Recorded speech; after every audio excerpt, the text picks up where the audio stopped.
So, one of the biggest things I love doing is bragging on my clients.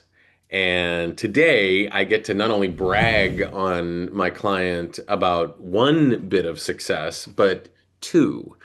And we'll do that in this episode of the VO Heroes podcast.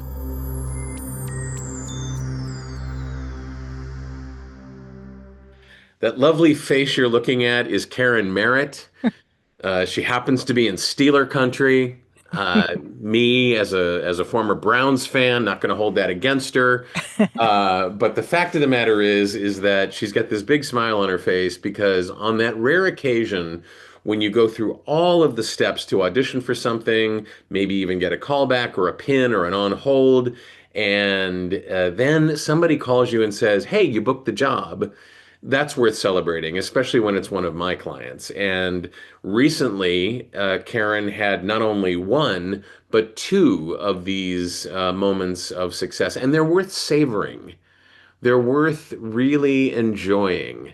So let's do that. First of all, Bath and Body Works reached out and said, "Hey, we'd like to hear Karen's take on this thing for the Disney collection that we have." And let's watch this video that came out just recently. Let's see what Karen did. Bath and Body Works and Disney have a new collection to bring out the villain in you. And I'll help you pick your potion. Apple or plum, and which spritz for your villain of choice.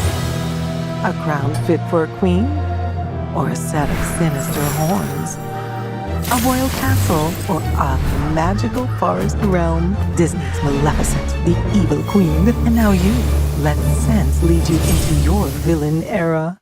Okay, so there you go. So how did that project come to you? I had an audition from my agent.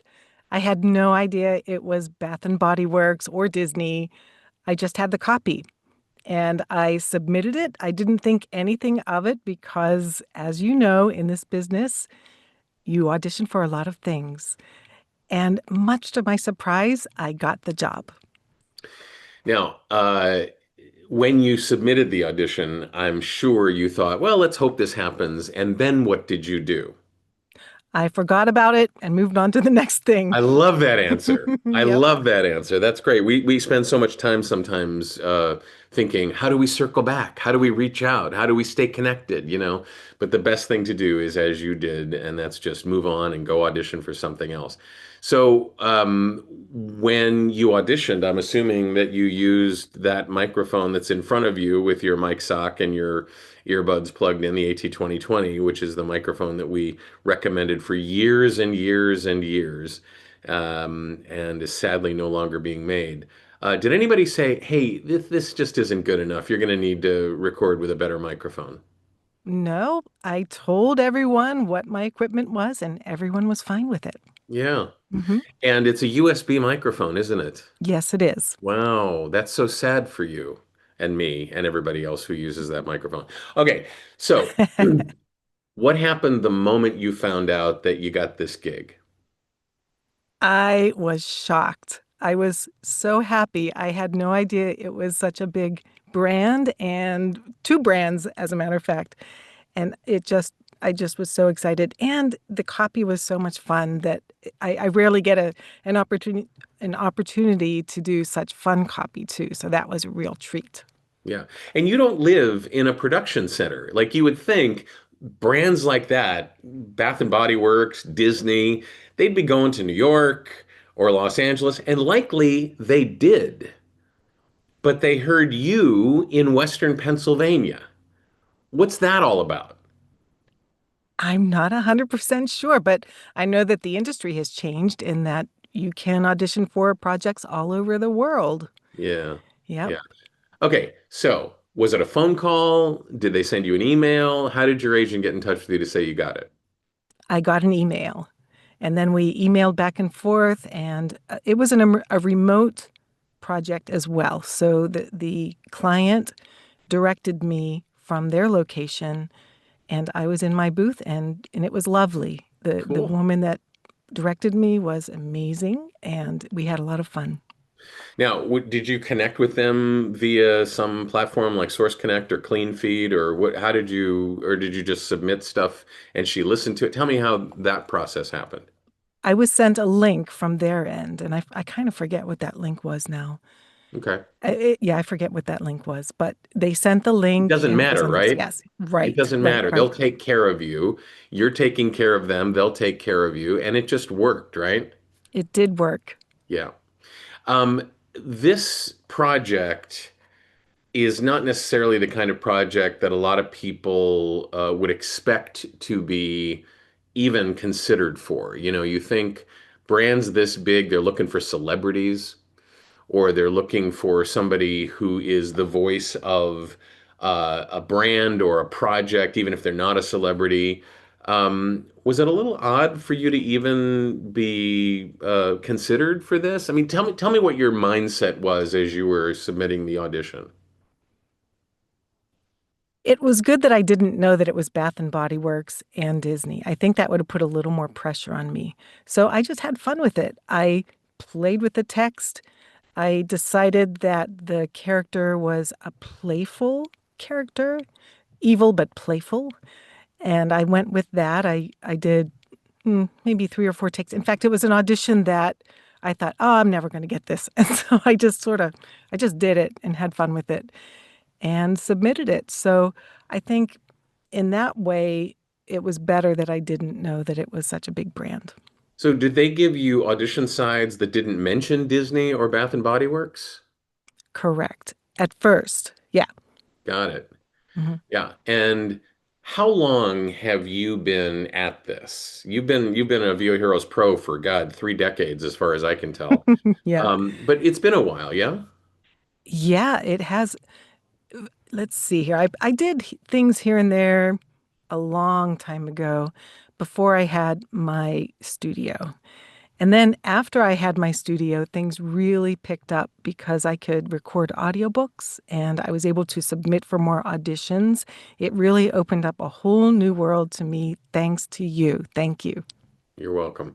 Um, how do you stay um, jazzed about doing this with the constant drumbeat of not hearing back after you submit an audition? I'm sure you've submitted hundreds, if not thousands, of auditions in the time that you've been pursuing this. And over and over and over again, we talk about this all the time in terms of mindset.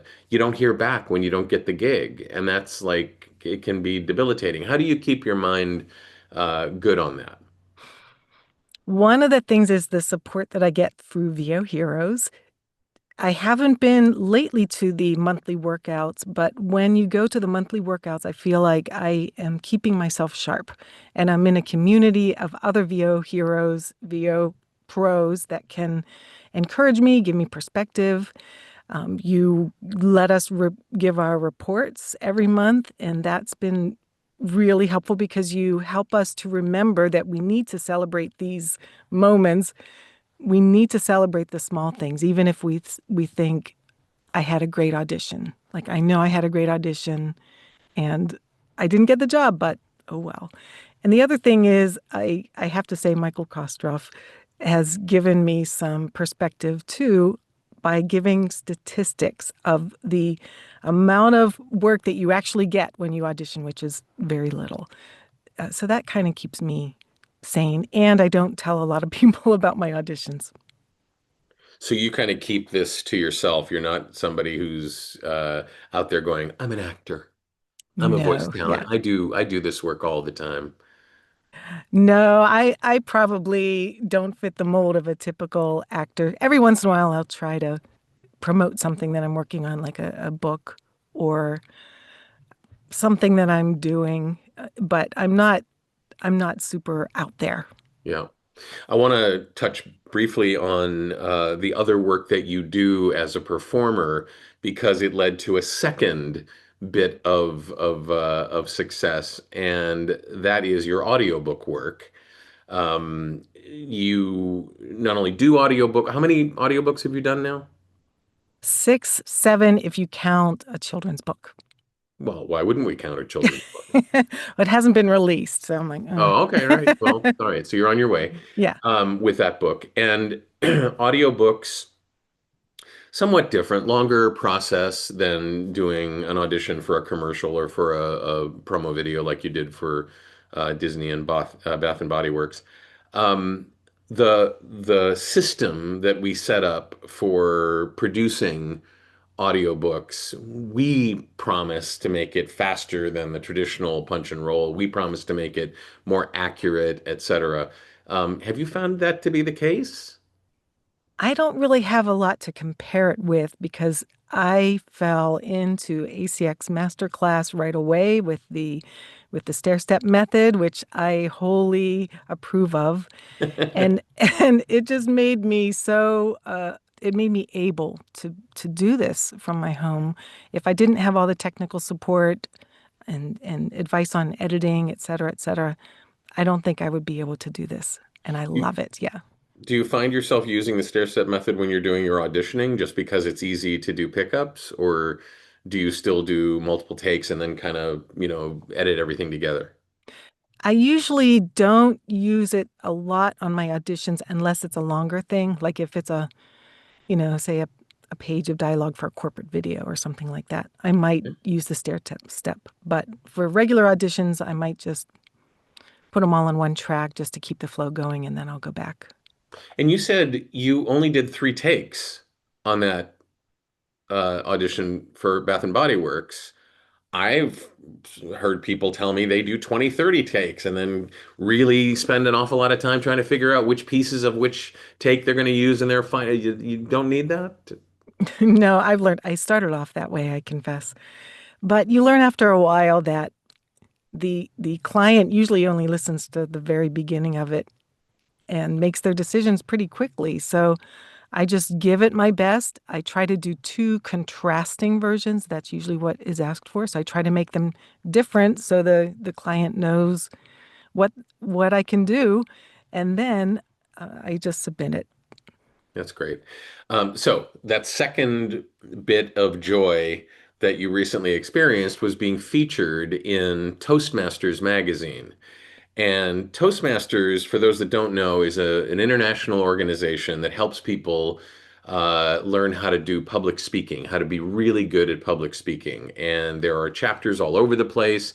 I've spoken at Toastmaster meetings, and one of our coaches, Karen Eileen Gordon, has gone to like the semifinals in their speechifying world competition, and Wow. a lot of people have seen examples of Toastmaster masters, people who really have gotten it down.